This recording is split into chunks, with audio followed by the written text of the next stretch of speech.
which is not related to our schooling but which is related to our early childhood care.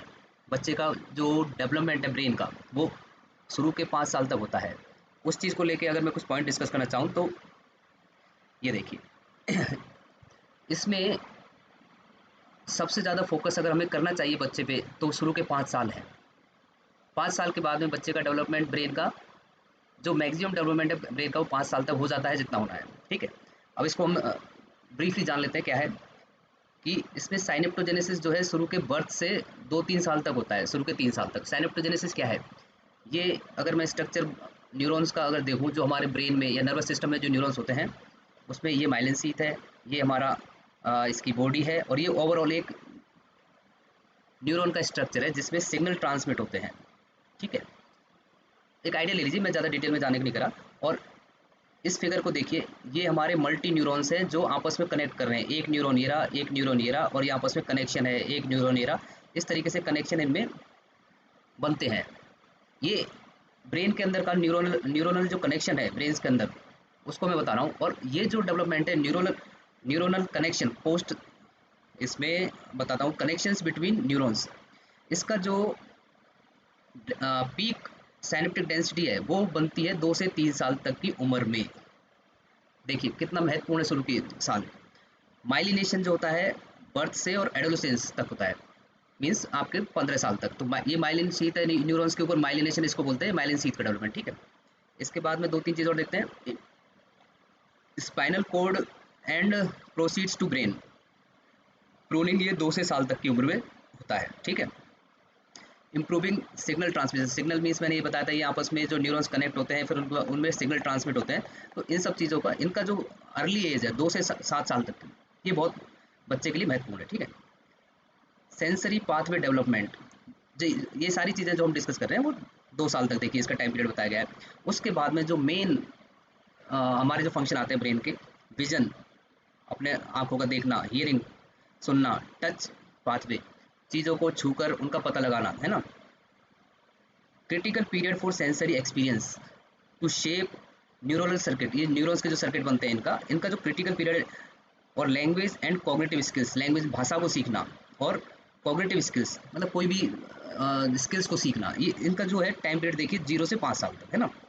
इसके बाद में language related development, ये brain के अलग अलग पार्ट हैं, ब्रोकाज एरिया, वर्निक्स एरिया, जिसमें हम हमारा जो लैंग्वेज है वो किसी भाषा को सीखने का जो पार्ट है उसको ब्रेन में उसको बोलते हैं ब्रोकाज और वर्निक्स एरिया। तो इसका जो मैक्सिमम ग्रोथ पीरियड है वो है 3 से 5 साल, ठीक है। इमोशनल रेगुलेशंस, है ना, ये देखिए। इसके बाद डिसीजन मेकिंग एंड अटेंशन, बच्चे की attention power, concentration power, decision making, ये सारी चीज़ें हैं, ये अर्ली चाइल्डहुड डेवलपमेंट में होता है। उसके बाद आप देखिए इन्फ्लुएंस ऑन डेवलपमेंट।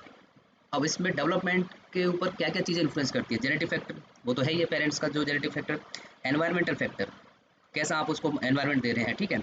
उसके बाद में न्यूट्रिशन, खाना बहुत महत्वपूर्ण है। Quality of stimulation, social interaction, देखिए यहाँ स्कूल का रोल आता है। Quality of stimulation, social interaction. अब ये सोशल इंटरेक्शन कहाँ होता है? बच्चा अगर घर में रहेगा, अकेला रहेगा या फिर पेरेंट्स के साथ ही उसका इंटरेक्शन होगा तो इन सब चीज़ों एक्सपोजर नहीं मिलेगा तो ये जो कनेक्शन है ये वीक रहेंगे। लेकिन अगर आप उसको सोशल इंटरेक्शन दे रहे हैं, आप उसको स्कूल में भेज रहे हैं और वो बच्चों से इंटरेक्ट कर रहा है या सोसाइटी से इंटरेक्ट कर रहा है, वहाँ अपना एक फ्रेंड बना रहा है, ग्रुप बना रहा है, फ्रेंड सर्कल बना रहा है, उनके साथ में बातचीत करना, खेलना कूदना, इन सब चीज़ों में ये सोशल इंटरेक्शन है। तो यहाँ पर स्कूलिंग का रोल आता है, ठीक है। पॉजिटिव रिलेशनशिप्स, सोशल एक्सपीरियंसेस हो गया, crucial for healthy brain development, ठीक है। एक्सपीरियंसेस एंड लर्निंग, बच्चों को जो शुरू में आप जितनी चीज़ें सिखा दोगे, अब इसमें चाहे आपकी एक्टिविटी है, चाहे आपका किसी भी चीज़ को भाषा को सीखना है या उसका ड्राइंग, उसका जो हैंड्स का स्किल है, बच्चा ड्राइंग बना रहा है या बच्चे का सिंगिंग का कैपेसिटी है या बच्चे का कोई स्पोर्ट्स में जो अपने कमांड होती है। कई कई आपने देखा वो प्लेयर की बहुत अच्छे होते हैं, उनका बैलेंसिंग, ये पर्टिकुलर मूवमेंट बहुत अच्छा होता है। क्यों होता है? क्योंकि उन्होंने प्रैक्टिस की थी शुरू से, स्टार्टिंग से उन चीज़ों पे एक्सपोजर दिया जाता है। तो एक्सपीरियंस एंड लर्निंग, ये जो स्कूल में है बेसिक, जो स्टार्टिंग से दिया जाता है, फोकस किया जाता है, इस पे ब्रेन का डेवलपमेंट बहुत डिपेंड करता है, ठीक है। अब इसी को समराइज़ किया गया, genetic factor, experiences, social interaction, ये सब चीज़ें। तो इसमें ये जो भी एक्सपोजर है स्कूल के इनिशियल एजेस में, शुरू के 5 साल में आप स्कूल में बच्चे को कितना एक्सपोजर दे रहे हैं, पढ़ाई नहीं, पढ़ाई के अलावा उन सब चीज़ों पर ब्रेन के डेवलपमेंट का बहुत बड़ा रोल है। अब इसमें ब्रेन का डेवलपमेंट में अब इसके जो फंक्शनल पार्ट्स हैं वो आपको ब्रीफली बता दूँ ताकि आपको आइडिया रहे कि किस-किस चीज़ों पे हमको शुरू में फ़ोकस करना है। ये जो एरिया है इसको फ्रंटल लोब बोलते हैं। फ्रंटल लोब में मूवमेंट हो गया आपका, गतिविधियाँ, हाथ-पैरों का बैलेंस होना, है ना? थिंकिंग, सोचने की पावर, रीज़निंग, मीन्स किसी भी डिसीजन मेकिंग या जजमेंट में उसको जो कैपेसिटी है वो ये वाला ब्रेन का एरिया कंट्रोल करता है। मेमोरी, याद करने का, स्पीकिंग, बोलने का। इसके बाद टेम्पोरल लोब में क्या है, आपका बिहेवियर, मेमोरी एंड हियरिंग, सुनना, याद कर रखना या आपका बिहेवियर, लैंग्वेज को समझना। ऐसे ही ये जो पार्ट है ये पैराइटल लोब है। इसमें सेंसेशन, जैसे कोई चीज़ गर्म है ठंडी है, सेंसेशन वो हो गया, पिन का चुभना ये सेंसेशन हो गया। रीडिंग, रीडिंग वाली कैपेसिटी इसमें, ठीक है। इसके बाद में ऑक्सीपिटल लोब में विजन, देखने की और ये सब चीज़ें ये वाला एरिया कंट्रोल करता है। और ये देखिए ये वाला जो सेरेबेलम वाला पार्ट है ये बड़ा बैलेंसिंग में और कोऑर्डिनेशन में और मसल के मूवमेंट में उनके इंटरेक्शन में बहुत बड़ा रोल प्ले करता है। तो अगर आप शुरू में बच्चे को इस वाले पार्ट का मैं बताता हूँ, अगर शुरू में बच्चे को आप सपोज एक्टिविटीज़ करा रहे हैं, उसको कोई भी स्पोर्ट्स में पार्टिसिपेट करा रहे हैं, किसी भी अलग अलग एक्टिविटीज़ में उसका बॉडी का बैलेंसिंग का यूज़ हो रहा है, तो ये वाला पार्ट जो है बहुत बच्चे का अच्छा डेवलपमेंट होगा। आपने देखा होगा कि मैं नेगेटिव सेंस में नहीं बट एक नॉर्मल चीज़ बोल रहा हूँ कि अगर सिटी में या किसी बच्चे को ऐसा एनवायरनमेंट मिला है कि वो बच्चा लेज़ी है और उसकी डाइटरी हैबिट ऐसी है कि बॉडीज़ ओबीज़ है और उसकी ज़्यादा घूमने फिरने का या बाहर दौड़ने का ये सब खेलने का ये सब एक्सपोज़र नहीं मिला है, तो बच्चे का देखा होगा आपने चलने का स्टाइल एक डिफरेंट होता है।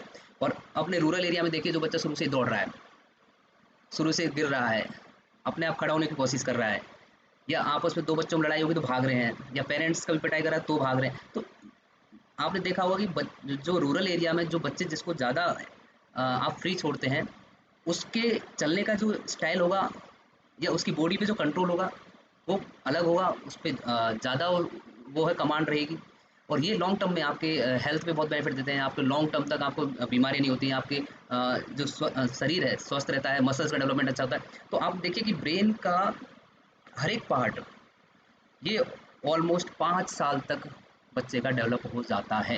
ये लाइन याद रखिएगा। तो मैंने बताया आपको कि न्यू एजुकेशन पॉलिसी जिसमें चीज़ें फोकस की, फिर हमने बताया कि 5 साल तक बच्चे का ब्रेन का डेवलपमेंट कैसे-कैसे होता है। नेक्स्ट जो हम जाते हैं कि न्यू एजुकेशन पॉलिसी जो है, वो सीबीएसई स्कूल्स में किस चीज़ पे फोकस करती है? होलिस्टिक डेवलपमेंट पर।